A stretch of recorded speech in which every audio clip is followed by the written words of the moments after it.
Hello. It's Kess, And Can. and today we're going to do Love is Blind Season 9, but episode 7. Yes. So this episode I call Get to Know You episode number 2. Because this was day 2 of them being, or not day 2, whatever, of them being in Mexico. So Joe and Madison, at the end of the last episode, they were having a fight. In this fight, I see both sides. Joe was intoxicated and he literally did not have the bandwidth to be what Madison needed at that time. Madison, on the other hand, was worried about Joe because he was intoxicated and she realized that, and so he had went back to the room to take a nap, and so she kind of came to check on him and he kind of like blew up on her, but again, she had forgotten that he was intoxicated, and so she kind of woke him up, and he was like, wait, what's going on? Like he was not there. And so again, she got upset. She spent the night away from him, and eventually throughout the episode they figured it out. They apologized for like not being who the other person needed them to be in that time, which I agree that was the misunderstanding. It wasn't necessarily that she was checking up on him and he blew up at her. She wasn't understanding. And again, they are learning each other. These are the things that happen in real life. They happen at a slower pace because they're not on a TV show doing an experiment. Okay, our next couple is Allie and Anton. They are solid. They have not gotten a disagreement or anything. They're really solid. I love them, but I think that Allie is kind of like waiting on the shoe to drop. So not sure if that's going to be a good thing or a bad thing if and when that happens. Next couple is Jordan and Megan. Yep. So they actually talked through their disagreement. They had a disagreement. Megan said, I need you to be there for me more. Yeah, so in theirs stems from last episodes as well, where Jordan was a little bit intoxicated too. And he wasn't that intoxicated of Joe.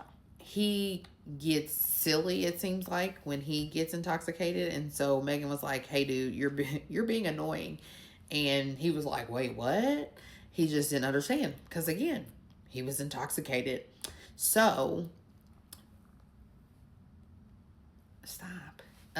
So they talked through their disagreement and came back together. Again, what people are supposed to do.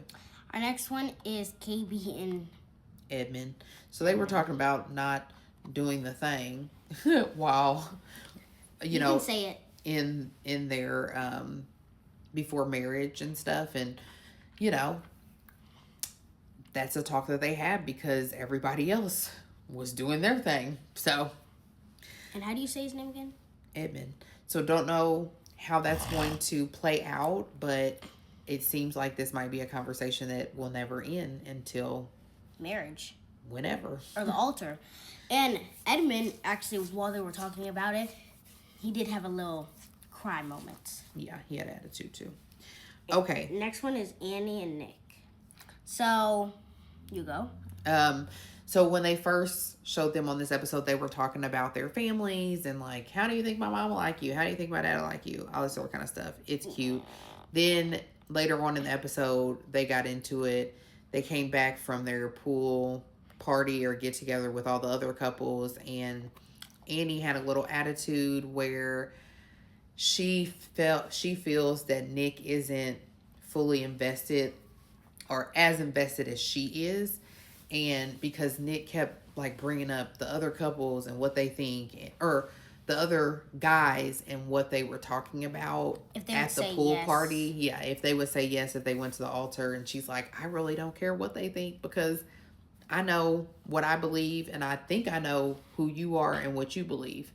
That's her point, which I get. But at the same time, Nick was doing a really great job of like reassuring her that he is here for her. He is excited to like go on this journey with her. and this and this and that. And she just wasn't trying to hear it. And then she just kept bringing it up. And so Nick is like, you are trying to find ways to doubt us. You keep trying. She was Please stop.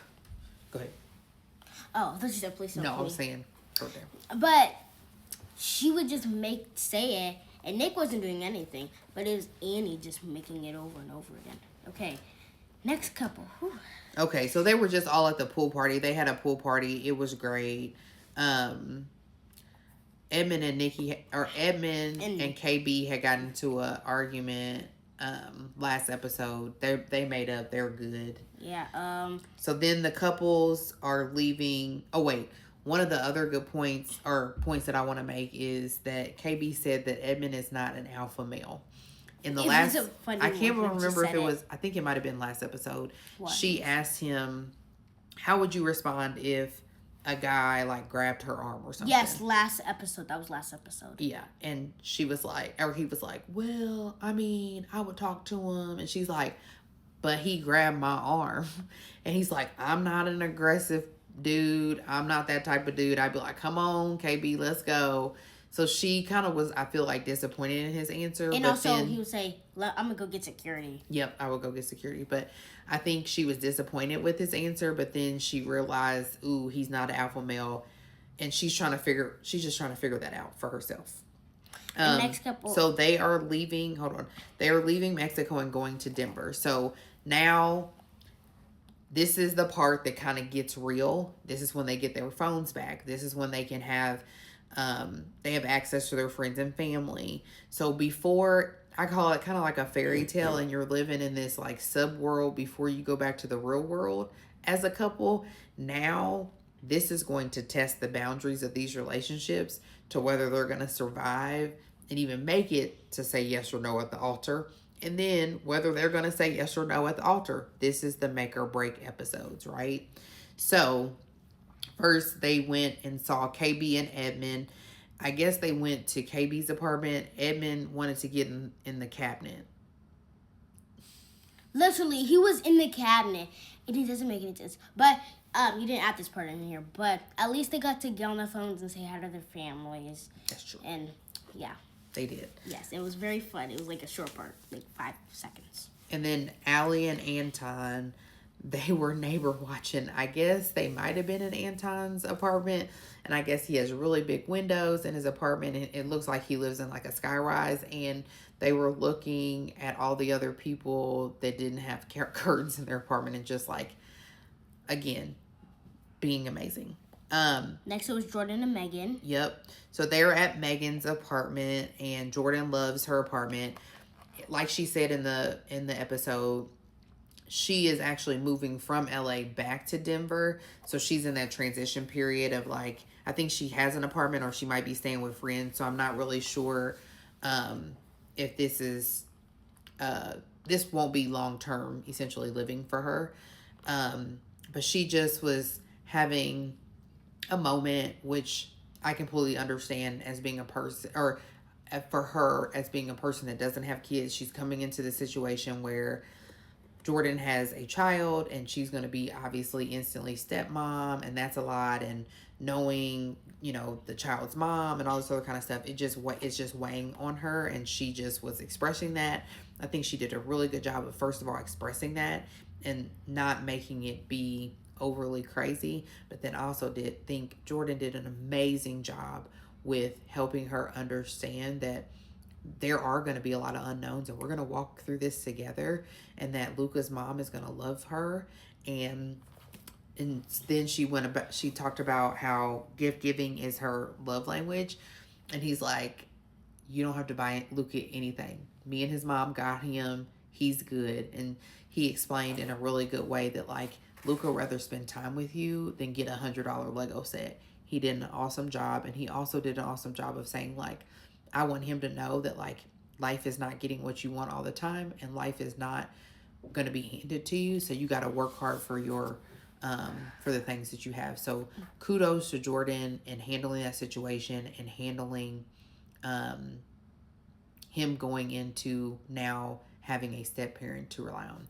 All right, time's almost up. Gotta go. Bye.